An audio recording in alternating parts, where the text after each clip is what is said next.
যখন গোবিন্দ নাম জিহ্বাতে আসবে না, যখন কৃষ্ণ কথা শ্রবণ করতে পারবো না, যখন গোবিন্দ সেবায় লাগতে পারবো না, তখন মরণ। যখন সাধু বৈষ্ণবের দর্শন হবে না, তখন জীবের মরণ। দেহের নষ্ট হয়ে যাওয়াটা কখনোই মরণ না, দেহের নষ্ট হয়ে যাওয়াটা মৃত্যু না। তো এই যে রাজা পরীক্ষিতের নশ্বর দেহটা নষ্ট হবে কি করে, কি করে নষ্ট হবে? সে তো ভগবত কৃপা প্রাপ্ত করেছে। 7 দিনের বেলা মাথায়, 7 দিনের দিন এসে উপস্থিত, কি করে তার দেহ নষ্ট হবে? সমস্ত রাজারা, সমস্ত সেনারা এসে উপস্থিত, একেবারে পাহারা। একটা সামান্য পিঁপড়াও যেন রাজা পরীক্ষিতের কাছে প্রবেশ করতে পারবে না, সামান্য পিঁপড়াটুকু যেন রাজা পরীক্ষিতের কাছে প্রবেশ করতে পারবে না। এত মানে কড়া পাহারা রয়েছে। সমস্ত সৈন্যরা জায়গায় জায়গায় জায়গায় জায়গায় জায়গায় জায়গায় দাঁড়িয়ে রয়েছে। তক্ষক এসে দংশন করবে। কেন তক্ষক দংশন করবে? যার ভাগবত কৃপা হয়েছে, ভাগবত কথা শ্রবণ করেছে। কেন? তাহলে কি ভাগবত কথার মহত্ব থাকলো না? অবশ্যই থাকবে। তক্ষক নাগের দংশনের কারণ হচ্ছে ঋষির বাক্য সত্য করা, ব্রাহ্মণ বাক্য সত্য করা। যদি তক্ষক নাগ দংশন না হয়, তাহলে ব্রাহ্মণ ঋষির বাক্য মিথ্যা হয়ে যাবে। যার জন্য ভগবান লীলা করছেন যে তক্ষক আসবে। তা কি করে আসবে? এত বনের মাঝখানে যেখানে একটা পিঁপড়াও প্রবেশ করতে পারছে না, তো তক্ষক কি করে এসে উপস্থিত হবে?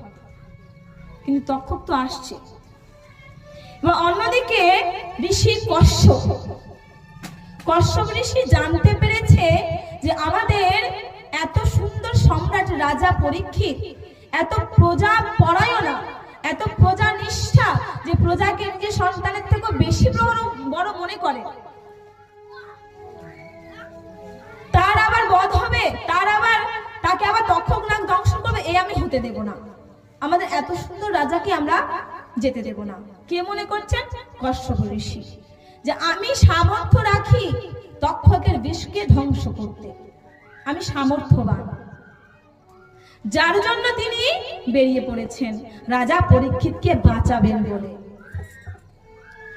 এবার দেখছে তক্ষক যে ঋষি কশ্যপ আসছে রাজা পরীক্ষিতকে বাঁচাবে বলে, কিন্তু দেখি আমার তক্ষক হচ্ছেন গিয়ে, তক্ষক নাগ হচ্ছে গিয়ে ইচ্ছাধারী নাগ, ইচ্ছে মতো নিজের স্বরূপ পরিবর্তন করতে পারে। বিশাল বিষ, তার বিশাল বিষ। তো তিনি ব্রাহ্মণ বেশ ধারণ করে কশ্যপের সামনে এসে উপস্থিত। আপনি কোথায় যাচ্ছেন মুনিবর? হে ঋষিবর, কোথায় যাচ্ছেন? কে বলছেন? ব্রাহ্মণ বেশি তক্ষক বলছেন। কোথায় যাচ্ছেন আপনি? বলছে আমি রাজা পরীক্ষিতকে বাঁচাতে, আমি সামর্থ্য রাখি তক্ষকের বিষকে নষ্ট করতে, আমি থাকতে রাজা পরীক্ষিতের কিছু হতে দেব না। তিনি চলে যাচ্ছেন। বলছে ব্রাহ্মণ দেবতা অর্থাৎ ব্রাহ্মণ বেশি তক্ষক বলছে দাঁড়ান দাঁড়ান দাঁড়ান, আপনি যে কতটা ক্ষমতা রাখেন সেটা পরীক্ষা তো দিয়ে যান। আমি তক্ষক, আপনি আমার বিষকে নষ্ট করতে পারবেন? বলছে হ্যাঁ, আমি আপনার বিষকে নষ্ট করে দিতে পারবো। ঠিক আছে, পরীক্ষা দিন। এই যে একটা বৃক্ষ, পাশে একটা বৃক্ষ আছে, সবুজে সমাহার, জ্যান্ত বৃক্ষ, একটা গাছ।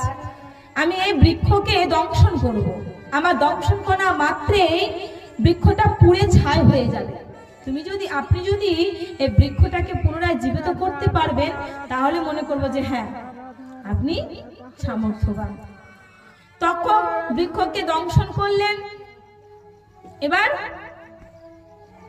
বৃক্ষ তো পুড়ে ছাই। এবার ঋষি কশ্যপ কি করছেন? নিজের কমণ্ডল থেকে জল নিয়ে সেই ছাইয়ের উপর যেই না ছিটালেন, সেই শুকিয়ে যাওয়া, মরে যাওয়া, পুড়ে যাওয়া বৃক্ষটা আবার আগের মতো হয়ে গেল, আবার আগের মতো করে সতেজ হয়ে গেল, সবুজে সমাহার, আবার জ্যান্ত হয়ে গেল। ঋষি কশ্যপের এই শক্তি দেখে তক্ষক ভয়ে ভীত হয়ে গেল, স্যালেন্ডার হয়ে গেল ঋষির কাছে। ধন সম্পদ দিয়ে দিলেন যে আপনি এই সমস্ত সম্পদ নিয়ে যান আর আপনি ফিরে চলে যান, কারণ আমি যদি তাকে দংশন না করি তাহলে কিন্তু ব্রাহ্মণ বাক্য ঋষি বাক্য মিথ্যা হয়ে যাবে, অমান্য হয়ে যাবে। এটা ধর্মের বিরুদ্ধে, এটা শাস্ত্রের বিরুদ্ধে, যার জন্য আপনি ফিরে যান। লোভে পড়ে কশ্যপ ফিরে গেলেন। এবার তক্ষক যাবে কি করে, যেখানে এত কড়াকড়ি পাহারা চলছে, কি করে তক্ষক পৌঁছবে? তিনি একটা বালক যাচ্ছিল ফল নিয়ে, রাজা পরীক্ষিতের জন্য ফল নিয়ে যাচ্ছে। তো তক্ষক কি করছে, সেই ফলের মধ্যে ফলের পোকা হয়ে ফলের মধ্যে প্রবেশ করে গেলেন। সেই ফলটা নিয়ে যাচ্ছে বালকটা। এবার বালকটা ফল নিয়ে যাচ্ছে রাজা পরীক্ষিতকে দেবেন বলে। সৈন্য বলেরা দাঁড়ালেন, ফলটা খুব পরীক্ষা নিরীক্ষণ করা হলো, খুব সুন্দর করে দেখা হলো ফলটা ঠিকঠাক রয়েছে কিনা, হয় না? সিকিউরিটি গার্ড থাকে আমাদের পিএম এর কাছে, আমাদের রাষ্ট্রপতির কাছে যাওয়ার যে কোনো কিছু তার কাছে পৌঁছানোর আগে খুব ভালো করে যাচ করে নিতে হয়, পরীক্ষা করে নিতে হয় যে সেফটি কিনা। তো ঠিক সেই প্রকার সুন্দর করে দেখে নেওয়া হলো, পরীক্ষা করে নেওয়া হলো যে না, কোনো ত্রুটি নেই, সব ঠিক আছে, শুধুমাত্র ফল আছে। রাজা পরীক্ষিতের কাছে যাওয়ার জন্য প্রস্তুত নিয়ে গেলেন। এবার ফলটা যেই না রাজা পরীক্ষিত হাতে নিয়েছেন, এবার খাবেন, সেই ফলটা থেকে পোকা বেরোচ্ছে। পোকাটা বিশাল আকার, আস্তে আস্তে স্বরূপ ধারণ করছে। সেই পোকাটা স্বরূপ ধারণ করতে করতে তক্ষকে পরিণত হয়ে গেল। তক্ষক নাগে পরিণত হয়ে রাজা পরীক্ষিতকে চরণ স্পর্শ করছে, অর্থাৎ দংশন করছেন। তক্ষককে দেখা মাত্রে রাজা পরীক্ষিত নিজেকে ভগবান শ্রীকৃষ্ণের অর্থাৎ নিজের আত্মাকে পরমাত্মার মধ্যে লীন করে দিয়েছিলেন। তিনি নিজের মধ্যে ছিলেনই না, সমর্পণ করে দিয়েছিলেন। ভগবানকে নিজের মধ্যে অনুভব করছিলেন আর নিজেকে ভগবানের মধ্যে অনুভব করছিলেন। তিনি নিজের আত্মস্বরূপে চলে এসেছিলেন, নিজের আত্মস্বরূপে এসে পরমাত্মাতে লীন হয়ে গেছিলেন। তার দেহ জ্ঞান ছিল না, তার দেহবোধ ছিল না, তিনি তার দেহের মধ্যে ছিলেন না। তক্ষক নাগ দংশন করার আগেই ভগবানের সঙ্গে তিনি নিজেকে লীন করে দিয়েছিলেন। যার দেহ জ্ঞান নেই, যার দেহবোধ নেই, যিনি ভগবানের মধ্যে নিজেকে লীন করে দিয়েছেন, যিনি ভগবানের মধ্যে নিজেকে সমর্পণ করে দিয়েছেন, নিজের আত্মাকে পরমাত্মার মধ্যে লীন করে দিয়েছেন, মিশিয়ে দিয়েছে, তার কি তক্ষকের বিষ স্পর্শ করতে পারবে? তার কি যাতনা হবে, যন্ত্রণা হবে, কষ্ট হবে? কিছুতেই কিচ্ছু হবে না। যার ফলে ভগবত কৃপাটাও বোঝা গেল যে ভগবত কৃপা কাকে বলে। আমাদের সাপে কামড় দেওয়া, হাত কেটে যাওয়া, পা কেটে যাওয়া, কোন একটা দুর্ঘটনা ঘটে যাওয়া, কেন? জিনিসটা ঘটে গেল তার মানে কষ্ট পাচ্ছি তো নাকি? ঘটে গেল বলে কষ্ট পাচ্ছি বলে তো আমাদের কষ্ট। যদি কষ্টটাই না হয় তাহলে ঘটে যাক, যা হয়ে যাক, কোনো কিছু আমাদের এদিক ওদিক কিছু হবে কি যদি কষ্টটা না হয়? যদি কেটে গেছে কষ্ট হচ্ছে না, কিছু মনে হবে কি যে কেটে গেল না কেটে গেল? কিছু মনে হবে কি? তো এই সমস্ত মনে হওয়া, এই সমস্ত প্রতিক্রিয়া কার হবে? যে নিজের দেহকে, নিজের আত্মাকে ভগবানের লীন করে দিয়েছে। নিজের দেহের মধ্যে কোনো দেহ ভাব নেই যার, সে সমস্ত কিছু অনুভব করবে। রাজা পরীক্ষিত নিজের দেহ, নিজের আত্মাকে ভগবানের মধ্যে লীন করে দিয়েছে, যার জন্য তার কষ্ট পাবার কোনো প্রশ্নই ওঠে না, তার যন্ত্রণা, তার বিষ লাগার কোনো প্রশ্নই ওঠে না, কারণ তিনি আগে ভগবত কৃপা প্রাপ্ত করে দিয়েছেন। এটাই হচ্ছে ভগবানের কৃপা, এটাই হচ্ছে ভাগবতের কৃপা। যে কষ্ট আসবে কিন্তু কষ্টটা আমরা বুঝতে পারি না যে এটা কষ্ট, কষ্টটাও যেন সুখের মতো মনে হবে। রাজা পরীক্ষিতকে তক্ষক নাগ দংশন করছেন, তিনি মনে করছেন যে আমার যেন সুখ বিধান হচ্ছে। রাজা পরীক্ষিতের দেহ নষ্ট হচ্ছে, তিনি আনন্দে আত্মহারা যে আমি আমার গোবিন্দের কাছে যাচ্ছি, আমার ভগবানের সঙ্গে আমার দেখা হচ্ছে। নিজেকে ভগবানের মধ্যে অনুভব করছেন আর ভগবানের মধ্যে নিজেকে অনুভব করছে। এটাই হচ্ছে ভগবত কৃপা, এটাই হচ্ছে গোবিন্দের কৃপা। যে কষ্ট তো আসবে, কিন্তু কষ্টটা কষ্ট মনে হবে না, কষ্টটা সুখ মনে হবে, কষ্টটাই শান্তি মনে হবে। আমাদের মনে হওয়াটাই তো সব, তাই না? মনে হওয়াটাই তো সব।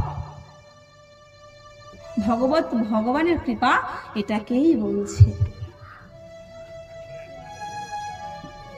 রাজা পরীক্ষিত ভগবানের ধাম প্রাপ্ত করলেন, ভগবত কৃপা প্রাপ্ত করলেন, ভগবানের সঙ্গে লীন হয়ে গেলেন। নশ্বর শরীর নষ্ট হয়ে গেল, ভস্মীভূত হয়ে গেল। তার আগে সুখদেবজি মহারাজ চলে গেছিলেন, এখন পরীক্ষিতজিও ভগবানকে প্রাপ্ত করলেন।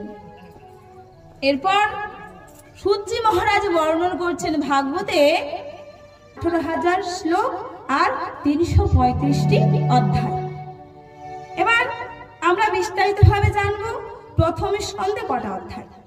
প্রথম স্কন্ধে হচ্ছে 19টা অধ্যায়, দ্বিতীয় স্কন্ধে 10টা অধ্যায়, তৃতীয় স্কন্ধে 33টা অধ্যায়, চতুর্থ স্কন্ধে 31টা অধ্যায়, পঞ্চম স্কন্ধে 26টা অধ্যায়, ষষ্ঠম স্কন্ধে 19টা অধ্যায়, সপ্তম স্কন্ধে 15টা অধ্যায়, অষ্টম স্কন্ধে 24টা অধ্যায়, নবম স্কন্ধে 24টা অধ্যায়, দশম স্কন্ধে 90টা অধ্যায়, যেটা দশম স্কন্ধকে ঘিরে ভগবানের আবির্ভাব থেকে নিয়ে পুনরাগমন পর্যন্ত লীলা, সমস্ত লীলা ভগবানের 125 বছর লীলাটা এই দশম স্কন্ধের মধ্যেই রয়েছে, যার জন্য এই অধ্যায়টা একটু বেশি।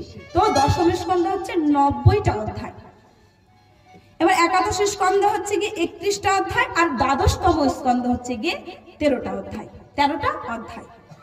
এবার আমরা প্রথম স্কন্ধে অর্থাৎ ভাগবতের মাহাত্ম্য আস্বাদন করলাম। প্রথম স্কন্ধে ভাগবতের 20ম শ্লোক, নাম সংকীর্তনম যস্য সর্ব পাপ প্রণাশনম প্রণাম দুঃখ শামন নমামি হরিম পরম নমামি হরিম পরম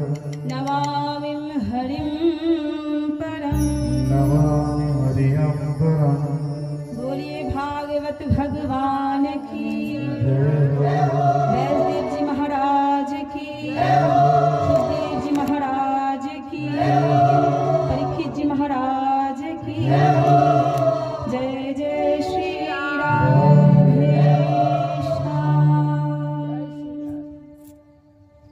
রাস্তাটা কি করে দাও।